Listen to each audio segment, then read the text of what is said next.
ब्राह्मणों ने छल और कपट से मूल निवासियों को पराजित किया और फिर अपने स्वार्थ के लिए शास्त्र रचे ताकि शूद्रों को सदैव दास बनाए रखा जा सके। और जब तक तुम शिक्षा नहीं पाओगे तुम सदा धोखे में रखे जाओगे। पुस्तक उठाओ, यही तुम्हारी तलवार है।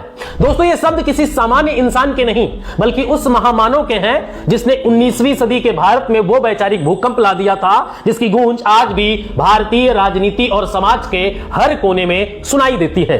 साल था 1873। उसमें एक किताब छपी जिसका नाम था गुलामगिरी। इस किताब ने इंडिया की सोशल हिस्ट्री के बुनियादी ढांचे को हिलाकर रख दिया। यह किताब भारत की सबसे महान क्रांतिकारी किताबों में से एक थी और इसके लेखक थे महामना ज्योतिबा राव फूले। वही ज्योतिबा राव जिन्हें बाबा साहेब अंबेडकर अपना तीसरा गुरु मानते थे और अगर उन्हें आधुनिक भारत का मार्टिन लूथर यानी मार्टिन लूथर किंग कहा जाए तो इसमें रत्ती भर भी अतिशयोक्ति नहीं होगी। डॉक्टर अंबेडकर ने जब अपनी कालजयी पुस्तक हु वर द शूद्राज, शूद्र कौन थे, लिखी तो उन्होंने इसे महात्मा फूले को समर्पित करते हुए उन्हें आधुनिक भारत का महानतम शूद्र कहा था। आज मैं आपको उन्हीं ज्योतिबा राव की वो अनसुनी और प्रेरणादायक कहानी सुनाऊंगा जिसकी जलाई मशाल ने देश के करोड़ों दलितों, पिछड़ों और महिलाओं को इंसान होने का एहसास कराया। सवाल यह है कि क्या ज्योतिबा सिर्फ एक दलित नेता थे या उनकी पहचान उस वक्त की हर रूढ़िवादी जंजीर को तोड़ने वाले एक वैश्विक क्रांतिकारी की थी। आज हम उन्हीं ज्योतिबा राव की कहानी की गहराई में उतरेंगे, तो वीडियो को अंत तक जरूर देखिए, क्योंकि अगर आप अपने इतिहास को नहीं जानोगे तो सामने किसी के कैसे जवाब दे पाओगे जब वो आप पर उंगली उठाएंगे। इसलिए वीडियो को पूरा देखिए और आपको एक एक चीज समझ में आने वाली है। तो चलिए शुरू करते हैं। 19वीं सदी के उस दौर में जब अंग्रेज भारत में अपनी सत्ता का विस्तार कर रहे थे, मुगलों, मराठों और सिखों का पतन हो रहा था, लेकिन इस बड़े राजनीतिक बदलाव के बीच एक चीज थी जो सदियों से स्थिर थी, वो थी वर्ण व्यवस्था और जातिवाद का वो जहर जिसने करोड़ों लोगों को बुनियादी मानवाधिकारों से महरूम कर रखा था। बॉम्बे प्रेसिडेंसी के पुणे में पेशवाओं का ब्राह्मणवादी दबदबा अभी अभी खत्म हुआ था, लेकिन जातिवाद की जड़ें हवा में अब भी गहरी थी। और इसी माहौल में 11 अप्रैल 1827 को पुणे में एक माली परिवार में ज्योतिबा राव फूले का जन्म हुआ। सोशल स्टेटस के हिसाब से वे शूद्रों की श्रेणी में आते थे। उनके पूर्वज मूल रूप से सतारा जिले के कटगुड़ गांव के रहने वाले थे और उनका असली सरनेम गोहे था। लेकिन पुणे आकर पेशवाओं के लिए बागवानी और फूलों का काम करने की वजह से समाज ने उन्हें फूले यानी फूल वाले के नाम से पुकारने लगे। इतिहासकार धनंजय कीर उनकी जीवनी Mahatma Jyotiba Rao Phule father of Indian social revolution में बताते हैं कि पेशवा बाजीराव द्वितीय के दरबार में उनके परिवार की सेवाओं के बदले उन्हें 35 एकड़ जमीन इनाम में मिली थी। यह आर्थिक समृद्धि का संकेत था, लेकिन क्या इस पैसे ने उन्हें वो सामाजिक सम्मान दिलाया जिसके वो हकदार थे? कड़वा सच यह था कि ज्योतिबा महलों के अंदर फूल तो पहुंचा सकते थे, लेकिन वे खुद मंदिर के दहलीज या स्कूल की कक्षा में प्रवेश नहीं कर सकते थे। यही वो विरोधाभास था जिसने ज्योतिबा के भीतर विद्रोह के बीज बोए। साल 1848 की एक दोपहर ज्योतिबा राव फूले की जिंदगी का सबसे बड़ा टर्निंग पॉइंट साबित हुई। वे अपने एक ब्राह्मण मित्र की शादी में शामिल होने गए थे। जैसे ही बारात शुरू हुई, वहां मौजूद कुछ कट्टरपंथियों ने ज्योतिबा की जाति को पहचान लिया और उन्हें पूरी तरह अपमानित करते हुए जुलूस से बाहर निकाल दिया। उनसे कहा गया कि एक शूद्र की हिम्मत कैसे हुई कि वो ब्राह्मणों के साथ बराबरी में चलें। उस दिन 21 साल के ज्योतिबा ने समाज का वो क्रूर चेहरा देखा जिसने उन्हें पूरी रात सोने नहीं दिया। उनके मन में सवाल उठा कि क्या यह ऊंच नीच का ढांचा वास्तव में ईश्वर का बनाया है या कुछ स्वार्थी तत्वों ने अपनी विलासिता और सत्ता बचाने के लिए धर्म का चोला ओढ़कर इसे रचा है। और इसी आक्रोश और शोध से 1873 में उनकी क्रांतिकारी पुस्तक गुलामगिरी निकली और इसमें उन्होंने तर्क किया कि जिस तरह अमेरिका में गोरों ने अश्वेतों को गुलाम बनाया, ठीक उसी तरह भारत के पुरोहित वर्ग ने बहुजनों को मानसिक गुलामी में जकड़ रखा है। उन्होंने अपनी किताब उन अमेरिकी क्रांतिकारियों को समर्पित की जो गुलामी प्रथा के खिलाफ लड़ रहे थे। ज्योतिबा जानते थे कि इस गुलामी की असली जड़ अज्ञानता है और उन्होंने शिक्षा के महत्व पर वो कालजयी पंक्तियां लिखी जो आज हर पाठशाला की दीवार पर होनी चाहिए। विद्या बिना मति गली, मति बिना नीति गली और नीति बिना गति गली और गति बिना वित्त गले, वित्त बिना शूद्र खचले और इत के अनर्थ एका अविद्या केले। इसका सीधा अर्थ था कि शिक्षा के बिना बुद्धि गई, बुद्धि के बिना नैतिकता और नैतिकता के बिना विकास और विकास के धन चला गया और इस अविद्या ने शूद्रों का सर्वनाश कर दिया। उस समय शूद्रों के लिए शिक्षा हासिल करना पहाड़ तोड़ने जैसा था। मनुस्मृति के अध्याय 8 के श्लोक 270 से 72 के अनुसार यदि कोई शुद्ध वेद सुन ले तो उसके कानों में पिघला हुआ सीसा डालने का विधान था। हालांकि ब्रिटिश कानून लागू था, लेकिन सामाजिक खौफ इतना था कि 1880 के दशक की ब्रिटिश रिपोर्टों के अनुसार सरकारी स्कूलों में दलित छात्रों की संख्या दहाई तक भी नहीं पहुंचती थी। और इस भेदभाव से लड़ने के लिए ज्योतिबा ने अपने घर से क्रांति शुरू की। उन्होंने सबसे पहले अपनी पत्नी सावित्रीबाई फुले को शिक्षित किया, जो शादी के महज 9 साल की थी और पूरी तरह अनपढ़ थी। फुले का मानना था कि एक महिला को पढ़ाना पूरे समाज को शिक्षित करना है। 1 जनवरी 1848 को उन्होंने पुणे के प्रसिद्ध भीड़ेवाड़ा में लड़कियों के लिए भारत का पहला स्कूल खोला। आज ये बात सामान्य लग सकती है, लेकिन उस दौर में यह बिना हथियारों की सबसे बड़ी क्रांति थी।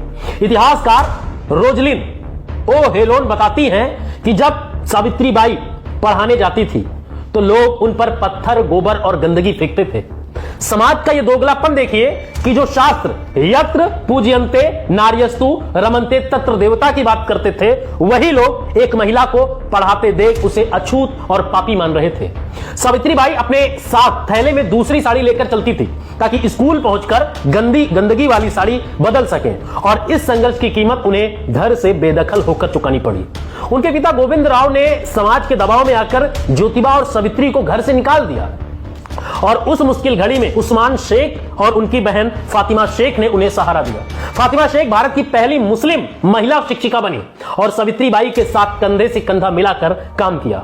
1852 तक फूले दंपत्ति ने 18 स्कूल खोल दिए थे, और संडे ऑब्जर्वर की रिपोर्ट बताती है कि फूले के स्कूलों में लड़कियों की संख्या सरकारी स्कूलों से 10 गुना ज्यादा थी। ज्योतिबा का संघर्ष केवल स्कूलों तक सीमित नहीं था। उन्होंने देखा कि ऊंची जातियों की विधवाएं भी नरक भोग रही थी। बाल विवाह के कारण वे छोटी उम्र में विधवा हो जाती थी, उनका सिर मुंडवा दिया जाता था और अक्सर वे अपनों के ही यौन शोषण का शिकार होती थी। लोक लाज के डर से ये महिलाएं या तो आत्महत्या कर लेती थी या बच्चों को मार देती थी, और इसे रोकने के लिए फूले ने 1863 में अपने घर में बाल हत्या प्रतिबंधक गृह खोला और नाइयों की हड़ताल करवाई ताकि विधवाओं का मुंडन बंद हो। उन्होंने एक विधवा ब्राह्मणी के बेटे यशवंत को गोद लेकर अपना कानूनी वारिस बनाया, जो उस समय की सामाजिक नैतिकता पर एक करारा तमाचा था। ज्योतिबा फूले ने 24 सितंबर 1873 को सत्य शोधक समाज की स्थापना की, जिसका उद्देश्य ईश्वर और भक्त के बीच से बिचौलियों को हटाना था। उन्होंने बिना पुरोहित के ही ऐसी शादियों की शुरुआत की जहां मंत्रों की जगह समानता की कस्में खाई जाती थी। उन्होंने आर्यन इंजवन थ्योरी को अपना हथियार बनाया और तर्क दिया कि शूद्र ही इस देश के असली मूल निवासी हैं, जबकि ब्राह्मण बाहरी आक्रमणकारी हैं। उन्होंने छल से यहां के राजाओं को हराया। उन्होंने पौराणिक कथाओं को पलट दिया और राजा बलि को बहुजनों का असली प्रजापालक नायक घोषित किया। हालांकि आधुनिक जेनेटिक्स इसे एक धीमा माइग्रेशन मानता है, लेकिन फूले के लिए यह एक राजनीतिक मेटाफर था जिससे वे दलितों में आत्मसम्मान जगाना चाहते थे। ज्योतिबा एक दूरदर्शी किसान नेता थे। उनकी पुस्तक श्वेत कन्याचा आसून किसान का कोड़ा में उन्होंने ब्रिटिश टैक्स, साहूकारों के ब्याज और प्रशासनिक शोषण की जो व्याख्या की है वो आज भी प्रासंगिक है। 1882 में हंटर कमीशन के सामने उन्होंने गवाही दी कि सरकार को उच्च शिक्षा के बजाय प्राथमिक शिक्षा पर पैसा लगाना चाहिए ताकि गांव का किसान सशक्त हो सके।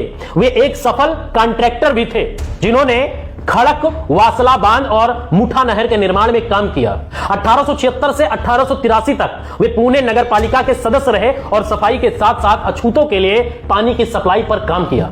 1868 में उन्होंने अपने घर का पानी का हौज अछूतों के लिए खोल दिया, जो उस समय मौत को दावत देने जैसा था। ज्योतिबा की लाइफ का सबसे सुंदर हिस्सा सावित्रीबाई के साथ उनका साझा संघर्ष था। गेल ओमवेट कहती हैं कि फूले ने महिला मुक्ति और जाति मुक्ति को कभी अलग नहीं देखा। अंत में सवाल उठता है कि क्या फूले की विचारधारा विवादास्पद थी? कुछ लोग उनकी ब्रिटिश शासन की प्रशंसा की आलोचना करते हैं, लेकिन फूले का तर्क गहरा था। वे पूछते थे कि अगर आज अंग्रेज चले गए और पुरानी पेशवाई व्यवस्था लौट आई तो क्या शूद्रों को स्कूल जाने का हक मिलेगा? उनके लिए आजादी का मतलब केवल गोरे साहब का जाना नहीं था, बल्कि हर इंसान की मानसिक और सामाजिक आजादी थी। 11 मई 1888 को मुंबई की एक सभा में जनता ने उन्हें महात्मा की उपाधि दी। उनके अंतिम दिन गरीबी और बीमारी में बीते, लेकिन उनके विचारों ने एक महान आंदोलन का रूप ले लिया था। डॉक्टर अंबेडकर ने भारत के संविधान में जो समानता और बंधुत्व के शब्द डाले, उनकी गूंज सीधे फूले के सिद्धांतों से आती है। 28 नवंबर 1890 को इस महामानव ने अंतिम सांस ली और उनकी चिता को अग्नि सावित्रीबाई ने दी, जो परंपराओं के खिलाफ उनका आखिरी विद्रोह था। आज के भारत में जहां अपराध के आंकड़े हमें डराते हैं, फूले के विचार हमें आईना दिखाते हैं। उन्होंने कहा था कि सत्य किसी की निजी संपत्ति नहीं है। उनकी गुलामगिरी आज भी हमें उन नई तरह की मानसिक गुलामियों से लड़ने की ताकत देती है जो हमें धर्म और अंधविश्वास के नाम पर बांटना चाहती है। दोस्तों, ये थी कहानी ज्योतिबा राव फूले की। आपको यह डॉक्यूमेंट्री कैसी लगी कमेंट में जरूर बताएं।